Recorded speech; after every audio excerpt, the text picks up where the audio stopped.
this is Tara with Love Prevails. Thanks again for joining us today. I hope everybody had a very nice weekend. I'm certainly happy to be here today. Very happy to have my friend Alex here. I met Alex a while back, and he is one of the most amazing people that I have ever met, and is a huge encouragement to me. Alex, thanks for coming in and be a part of this with me today. Yeah, thanks for having me. We were talking on the phone a little before this, but I've been looking forward to actually sitting down and getting to do this since you told me about it. So thank you once again. Absolutely. Now, Alex, with Love Prevails, what we do is I work with people that are not quite in the same position as maybe you are or myself, where they are ready to go sober.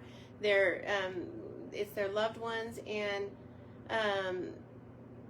perhaps they're still trying to decide that if are they an alcoholic or an addict and need to make a change in life. So I'm really glad you came, because your age is a big deal. Right. When I think of an alcoholic or of somebody suffering with addiction, I think of somebody way older. Right. I don't think of a young kid, because I've got 2 kids myself about your age, and of course their journey is more like mine. Mm-hmm. But when I think of somebody your age, I think you're out there, you're supposed to be having fun, you're supposed to be doing a lot of fun stuff. Mm-hmm. So what I want to know is, tell me a little bit about why you're here, and why do you stay in sobriety? Okay. So that's one of my favorite questions. I led a meeting a little while ago, actually, that was around that topic, and more specifically why I stayed. But to answer the first part of the question, the real reason why I came here was ultimately because of my mom. At the end of the day, I got into drinking and other substances when I was 14 years old, and it started off as the slow burn, but it crashed pretty downhill, or it went pretty downhill pretty fast. And I started having certain problems that popped up left and right with it. And the biggest one, I would say, is when my mom eventually figured out about it. And that is a really big issue, because my mom has 3 sisters, and obviously a mom and a dad, and every single one of them struggled with addiction. They all had they all had different addictions. Her parents were very into drinking, her siblings were very into smoking, but moral of the story is she had to witness all of her family members go through that stuff, and she's significantly younger than her siblings too, and so it was a pretty traumatizing thing for her. And so because of that, she's been totally against drinking, smoking, any sort of substance out there. And so naturally, when she figured out that I had started and I picked it up, she didn't take that very well. And a bunch of things started happening from there. She tried not to freak out, but it picked up back to that pretty quickly. And so I ended up, I had to go to an IOP. We would argue pretty much every day. It felt like I was living in a house with a total stranger. And so it really got to this point where I was at risk of getting thrown out the house, getting college defunded, I was in high school, I was at risk of getting my high school defunded. I was at risk of so many different things that I didn't want to happen to me. And the biggest issue with all that, and the common denominator, is even with all of these punishments kind of stacking up, I couldn't stop. I couldn't stop, and I didn't want to stop. Even with all of this stuff on the table, I just really didn't care, because I was like, I'll deal with it when I get to it. It really doesn't matter. And so what ended up happening is it just got worse and worse and worse and worse. My mom's mental health was seriously taking a toll because of it. And one day I had a really good friend bring me into a 12-step based support group that was more geared towards younger people. I was 16 at the time. And that's where I had my first meeting ever of anything 12-step related. And that's what got me in there. And I've stayed ever since. And I think the reason why I stayed, there's a lot of reasons I could say. I think you could also say the same. There's a bunch of things that come to mind, but I think the biggest one is the serenity that I got from it. I think, and also the fact that I can give it on to other people, but I'll touch on that in a sec. But one of the biggest things is that I was constantly at this mental turmoil, almost, of whenever I woke up, there was some sort of internal battle always happening in my head, whether it was okay, how am I going to drink today? How am I going to be dishonest to others? How am I going to maybe try and be a better person than the day I was yesterday? And it was just, how can I do this? And I'm scared of this and all these different things. And it never actually felt like I was at ease. And this, funny enough, wasn't something that I recognized was going on until after I got sober. And I started doing more work into my past with the inventory or whatever it was.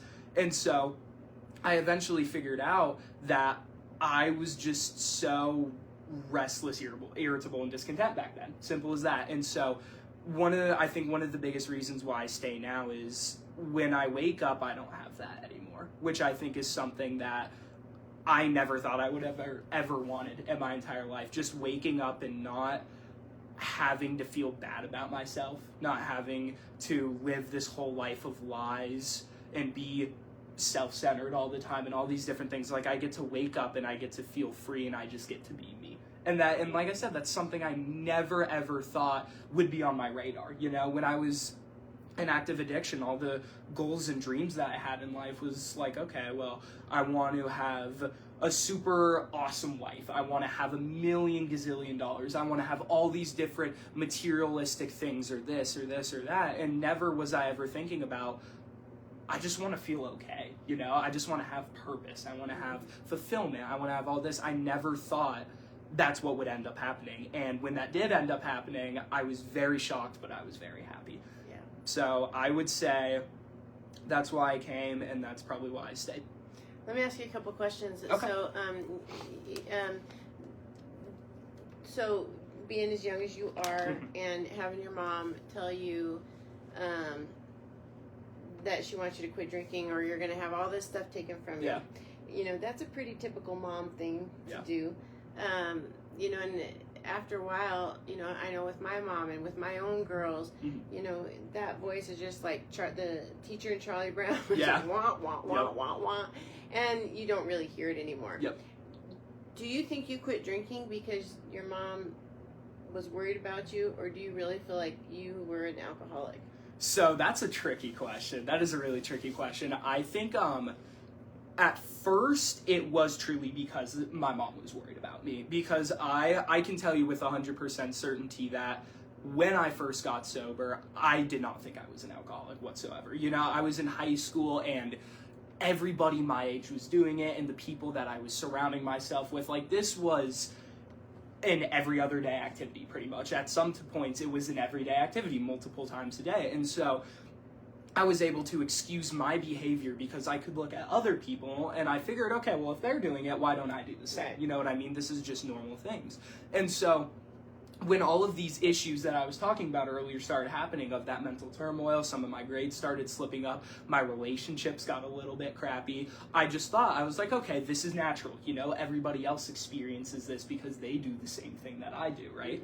And so I was convinced. I was like, I'm non-alcoholic, you know, it's not that. And I had all these criteria in my head of what a real alcoholic looks like, and in my head I wasn't anywhere near there. I was too young, I hadn't gone to jail or lost a job or anything like that, so I was like, yeah, there's no way. Not sleeping under a bridge. Yeah, exactly. And so it really was, at the start, I was doing it for my mom. And when I say I was doing it for my mom, there is a great portion of that I think was also from doing it for my mom. I was doing it for myself in a self-centered way, in the sense of, okay, well, if I start doing this, maybe I won't get grounded as much, you know, or maybe I'll get to take the car out more. Maybe that curfew will kind of be pushed back or whatever it was. And then those unexcusable behaviors that I was getting up to, I'd be able to start doing them again more frequently. I could be more sneaky about it. But there was some truth to the fact that I had never seen my mom go through a harder time. Like, she was telling me she wouldn't be able to sleep at night. She would always be crying whenever I saw her, even if we weren't even talking about something like that. And it was hard. It was really, really hard. And so the willingness that it took to actually go to that meeting with my friend the first time and start working the recovery path that I was working, it did truly come out of this place of, I do want my mom to feel better.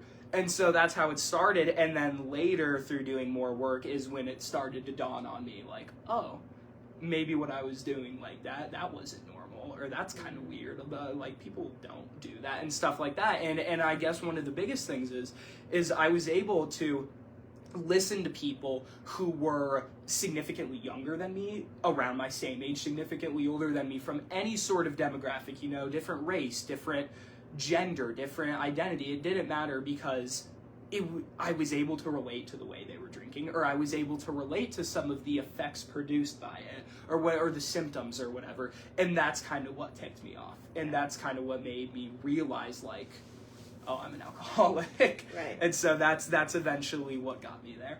And yeah, go ahead. And so in regards to that, though, I do want to say that I have so much respect for you, because in your situation, like you were talking, I mean, you're a daughter, but also you're a mother. And I remember when I had around 2 or 3 months sober, I read a book, and the book was about recovery, but it was through kind of the lenses of the parent. And it was an entire book about the perspective of a parent and what they go through when they have a child who struggles from addiction, or what they go through when they have a child who's either in recovery, not in recovery, who's still exhibiting really dangerous behavior. And it kind of, there was like this blast in my mind, because I had never really tried to put myself in my mom's shoes, or I never really tried to put myself in my dad's shoes and thought about what they went through, because I felt like the entire world was against me. And so reading that book made me gain so much respect for parents like you.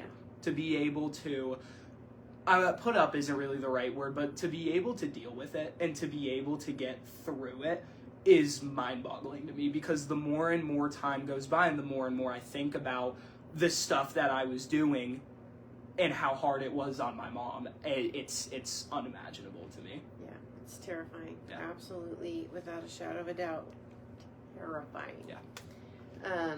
Lots of sleepless nights. So something I do want to know, you know, being in college, being a part, you know, the party years, and you're kind of socially acceptable and expected for you to be out there partying and have a great time. Exactly. I want to know how you spent your New Year's. So New Year's was fun. So I have a good group of friends that are outside of recovery, and they were some of the friends that I originally started drinking and doing other drugs with. They were some friends that were kind of later additions when I was already sober, but it's a really good group of guys, and I've been friends with a lot of them for quite some time, and I really enjoy being in their presence for a couple reasons. One of them is a good chunk of them were really supportive when I got sober, you know, which from what I've heard is actually quite a rare thing, so I'm very grateful for that. Mm-hmm. And another reason is we just have so many shared experiences together, and I don't know, some part of me feels like they get me to some extent. And so I was hanging out with a good group of guys and girls during New Year's, and I ended up, the ball dropped, it was New Year's, super fun, and then after that I had some friends from the original place I got sober in, that 12-step support group I was talking about. They were doing this big thing, and so I went to go hang out with them, and I would say it was about 1 a.m, and I got a call from one of my friends, Anderson, and he was with the group of guys who I was before, and he called me, and he was like, hey, our good buddy Trey is not doing well and he's unresponsive. I need you to get over here. And so, that was this year? That was this year. Wow. That was 5-6 days ago. Wow. So I drove back over to my friend's house, where I was literally 45 minutes to an hour beforehand. And my friend Anderson comes and he knocks on the window, and I'm like, hey, what's going on? And he told me, he was like, we brought Trey outside for you to take a look at him and kind of decide what to do. And my friend was just on the ground, nodding out, not talking to anybody, you know, raise the arm, come right back down. And so I take a quick look at him, and I'm like, okay, we need to go to the ER. So we get him in the back of the car. Me, my friend Anderson, and my friend Louie, we load him into the back, my friend Trey into the back of the car, and we take off to the ER.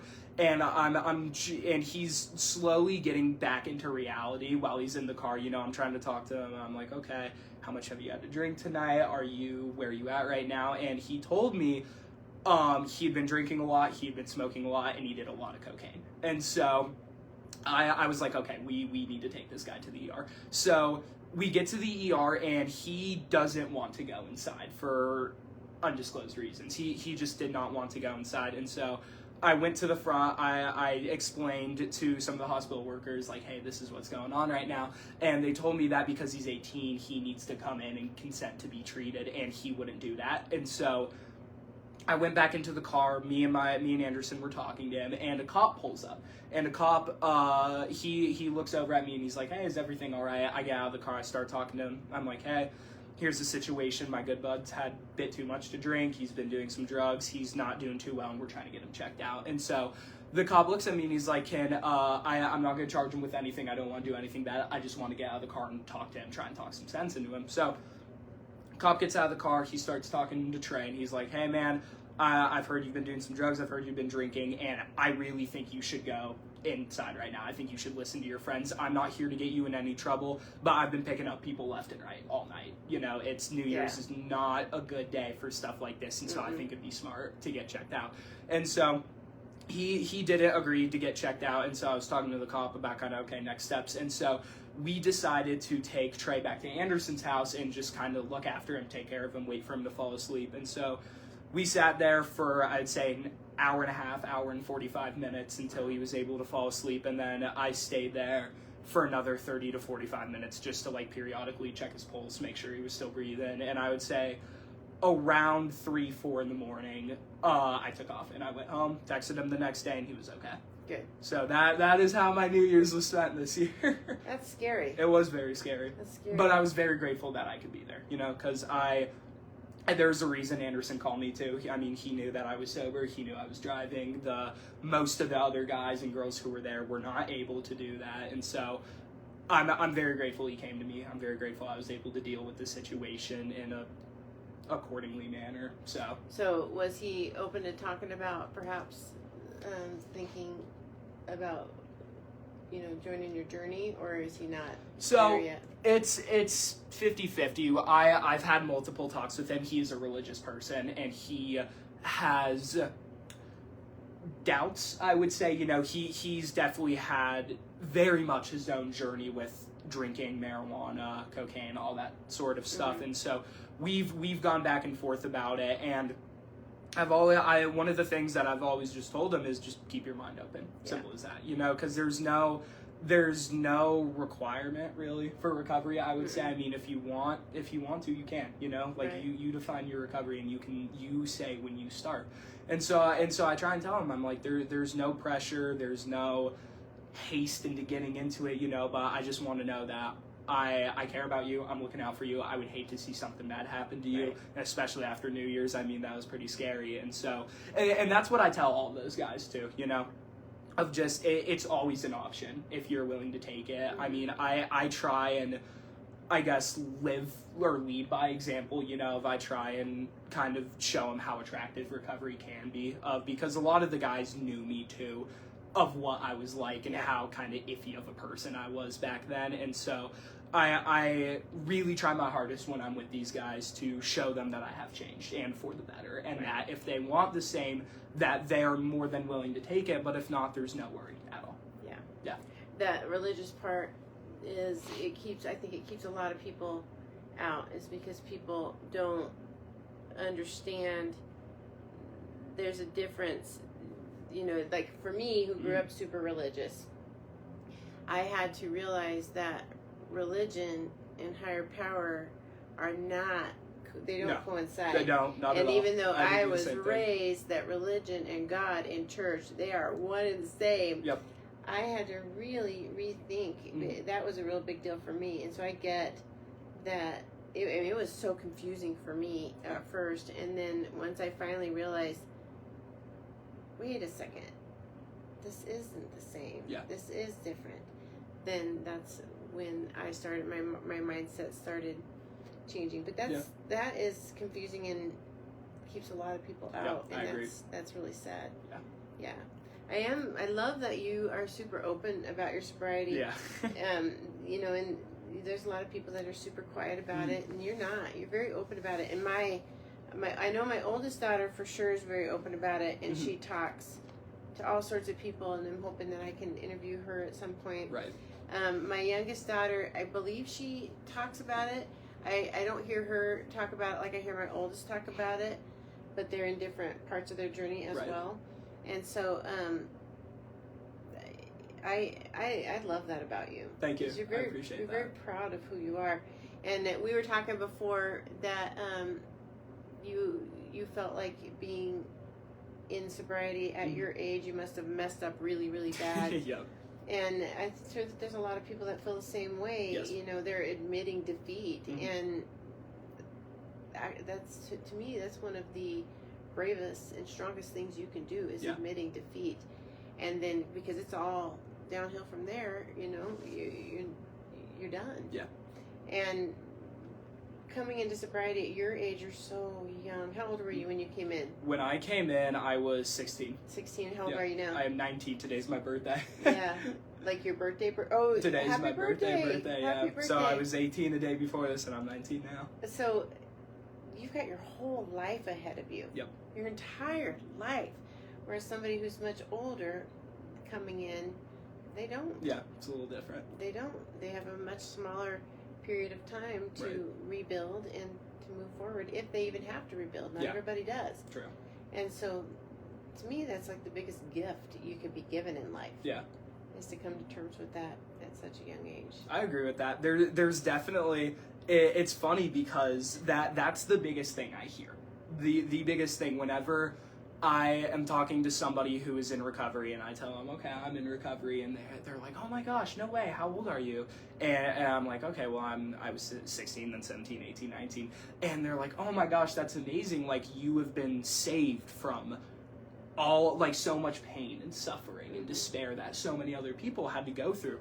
And there's a lot of truth in that I am eternally grateful for that. And there was, I mean, the path that I was heading down, it would have gotten to that point, you know what I mean? I don't know how quick it would have been, but specifically where I was going, I could imagine it'd be pretty quick.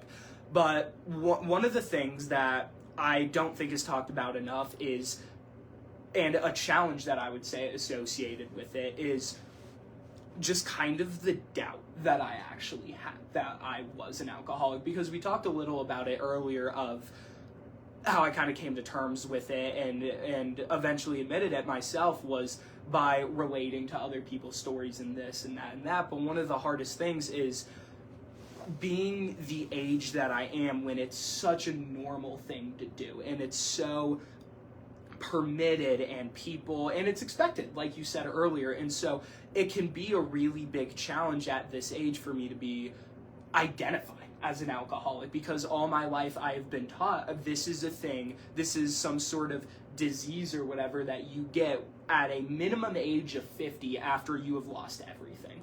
And so it can be hard at times for me to throw away those old ideals, you know, and not just that one specifically, but I do have some certain strings attached with it's hard for me to just admit that I can be an alcoholic specifically at this age, because I'm so young, my brain is still growing, there's so much developing happening. And so I think that's that's one of the things I love to talk to people about, because especially in my experience, you know, maybe other people my age would disagree, but that is one of the hardest things that I have had to face, is just being able to wake up every single day and fully admit and come to terms that I am alcoholic, regardless of my age, regardless of my experience. And so, yeah, so I'm glad you kind of brought that up, because I do love shedding my experience with it to give it some light. I got another question. What's dating like? Your age, being sober? So it's interesting, and it's funny because I ask a bunch of people my age this question too, specifically who are in recovery, because I mean, it looks super different for everyone. You know, I have some friends who are 16, 17 in recovery, who've been sober for a few months, couple years, who are in pretty awesome relationships right now. And for me specifically, you know, I would say, and this is subjective, maybe, but I do think that dating is harder when you're in recovery, you know? And it's a struggle. It was a struggle for me really at the start, because I had this identity crisis almost at the start of my recovery, where I just didn't, it was like I reset, you know? I was like, okay, well, my life doesn't revolve around alcohol and other drugs and substances anymore. So, like, who am I? What am I into? What do I stand for? What are my morals, my values, stuff like that. And so that was one of the things that made it so tricky, is because if I couldn't connect to myself, how was I going to connect to somebody else? Either in a platonic way, romantic way, it didn't matter. And so now it's still a little bit tricky because I've had pretty negative personal experiences surrounding dating, and most of it did happen during my active addiction. So there was also other stuff that I kind of touched on earlier that was with that. But I guess one of the biggest things now that I would say that's been really going my way in regards to it, and I'm single, but connection just feels so much more authentic, you know? And when I'm actually, and I've had a couple interests, I guess, in my recovery, and one of the biggest things I've noticed now compared to back then is it feels so much more authentic when I actually talk with them, when I actually ask, like, hey, do you want to go on a date with me? Or when I just go and do anything with them, whether that's just a simple conversation to being in the same car with them or whatever, the connection is so much stronger. Yeah. And again, these are just all things that I never thought would be a possibility or something that I even wanted when I got sober in the first place, or, you know, or when I was in my active addiction. And so it definitely is. I mean, circling back to what I was first saying, I would say it's a challenge, you know, with especially how social of a thing drinking is. There's a big stigma around, like, you're going on a date, go to the bar, have some drinks, you know, you're going out to dinner, have a nice glass of wine with it. And the reality of it is I don't get that. A lot of other people don't get that, but I guess my biggest mindset around it is I try not to let that inhibit me. You know, I focus on my strengths rather than my weaknesses, I think would be the best way to put that. I don't try and let the fact that I can't be a social drinker, you know, I can't use alcohol as a crutch to help me in a relationship or to spark up love interests or whatever. I try not to think about that, and I try to think, okay, well, now I'm somebody who really stands for what I believe in, you know, I'm someone who knows what I'm interested in, I know what I want to do with my life, and I know these things, and I have a personality, and I'm confident in that, and I love it, I love who I am. And so it's so awesome that I can go and I can meet new people and I can talk to them romantically, platonically, as a mentor, whatever it is, and I can just sit down with them. And we were kind of talking about this earlier, and it's just like, this is who I am. Yeah. Take it or leave it. You're not putting on any airs. Nope.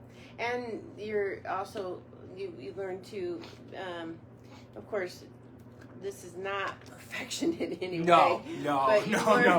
You learn you're more how to be respectful of the other person. Yes. And, you know, you view whomever you date differently. So depending on where you're at in life, you know, you're not just going out to use as many people as you can to get your own self-satisfaction and just brushing them off, because that would not be healthy mindset in sobriety. But I'm not saying it doesn't happen. It happens.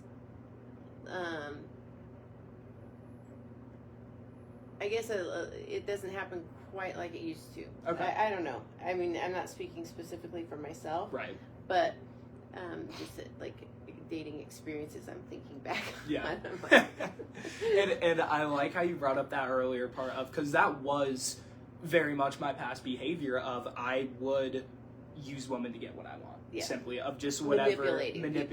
Very manipulative. And it's just whatever personal desire I had, mentally, physically, whatever it is, they were common targets, you know, because it did fill some sort of void inside me. And so that kind of goes back to what I was saying earlier of there are many negative experiences I have associated with dating, hookups, stuff like that when I was in active addiction. And it's still, I mean, I fast forward, I have a 2 years and some change sober, fast forward even now, and I still have to do a lot of work surrounding it, you know, because there's a lot of stuff that comes back up of when I'm talking to somebody that I have an interest in, those manipulative behaviors like to creep back up, and those feelings of fulfillment for solely personal desire come back up as well too. And so I like how you brought that up, because that was pretty much to a T how it was back then for me.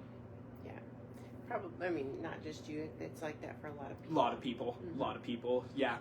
Which was really comforting to hear too, because it was, I mean, and this goes with everything, but that feeling when you're like, well, no one gets me. Like, if people actually knew what I did, everyone would hate me. And that was something really comforting of, I had a good group of people around me who had very similar experiences that made me like, okay, like, I wasn't the only one. Or maybe, I don't know, like, I just felt more comfortable knowing that other people could relate to me and other people had that same experience. Yeah. Yeah.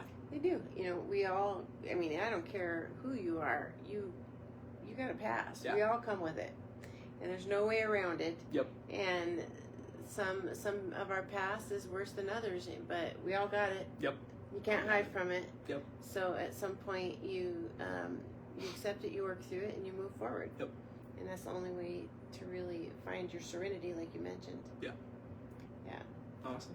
So I'm really, really glad that you came today. Yeah, Thank you so again. much for sharing your story. Yeah, of course. I think it was really important that, you know, that people can see somebody so young making such good choices and moving into sobriety like you have. I'm glad that I'm able to, you know, and that's, I guess the last thing I'll say is, it's funny because I was talking a lot earlier about how being young is one of, if not my biggest challenges when it comes to recovery, but if I flip my perspective, I could also say it's been maybe my greatest advantage too, because of the experiences and the opportunities that I have had to, I don't know, give my voice, give my unique experience, help other people around my same age, and so, you know, I flip that perspective and I realize that it's really good, and I'm so grateful for it. So when you're young, you're like, I'm too young, I don't want to admit this. Yep. But when you're old, you're like, I freaking earned this.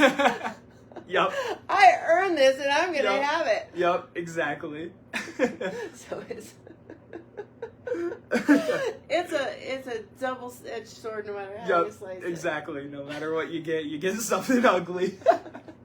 But yeah, I do, and I want to say, I mean, I've said it a million times, but thank you. This is, I mean, anytime I get to sit in front of somebody and just share my experience on whatever it's been, I always feel very good and I feel very connected. And so I'm super grateful that you let me in on this and just gotten to share my experience and sit with you. Of course. Yeah. And I hope that you all enjoyed Alex as much as I did. I was very, very excited to have him on today. If you or anybody you know would like to share their story, please connect with me. I would love to have you on.